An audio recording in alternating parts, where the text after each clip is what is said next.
வணக்கம்.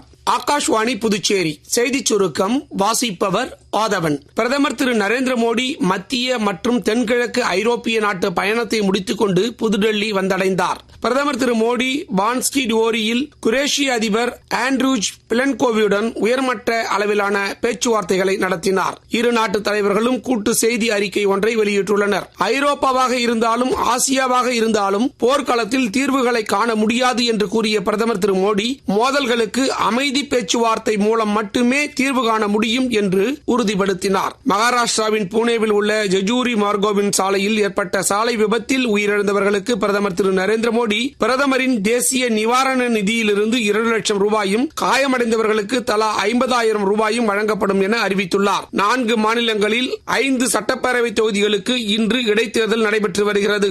குஜராத்தில் காடி மற்றும் விசாவதா ஆகிய 2 தொகுதிகளுக்கும், கேரளாவில் நிலாம்பூர், பஞ்சாபில் லூதியானா சட்டப்பேரவை தொகுதிக்கும், மேற்கு வங்கத்தில் கலிகஞ்ச் சட்டப்பேரவை தொகுதிக்கும் இன்று காலை வாக்குப்பதிவு தொடங்கியது. வாக்கு எண்ணிக்கை வரும் 23ஆம் தேதி திங்கட்கிழமை நடைபெறுகிறது. சாகித்ய அகாடமியின் பால யுவ புரஸ்கார் விருதுக்கு தேர்ந்தெடுக்கப்பட்டுள்ள எழுத்தாளர்கள் திரு விஷ்ணுபுரம் சரவணன், திரு லட்சுமிகர் ஆகியோருக்கு தமிழ்நாடு முதலமைச்சர் திரு மு.க. ஸ்டாலின் வாழ்த்து தெரிவித்துள்ளார். இதேபோல் பள்ளிக்கல்வித்துறை அமைச்சர் திரு அன்பில் மகேஷ் பொய்யாமொழி, திமுக துணை பொதுச் செயலாளரும் நாடாளுமன்ற உறுப்பினருமான திருமதி கனிமொழி, தமிழ்நாடு காங்கிரஸ் தலைவர் திரு செல்வ பெருந்தகை, பாரதிய ஜனதா கட்சியின் முன்னாள் மாநில தலைவர் திரு அண்ணாமலை உள்ளிட்ட தலைவர்கள் பலரும் விருது பெற்றவர்களுக்கு வாழ்த்து கூறியுள்ளனர். திருக்கனூர் மண்ணாடிப்பட்டு தொகுதியில் உள்ள ராஜாங்குளத்தைச் சேர்ந்த அரவிந்த் அண்மையில் எதிர்பாராத விதமாக மின்சாரம் தாக்கப்பட்டு விபத்தில் உயிரிழந்தார். இதையடுத்து மத்திய அரசின் ஆதி திராவிட மக்களுக்கு வழங்கப்படும் நிவாரண திட்டத்தின் கீழ் அவரது குடும்பத்திற்கு 10 லட்சம் ரூபாய் நிதியை மண்ணாடிப்பட்டு தொகுதியின்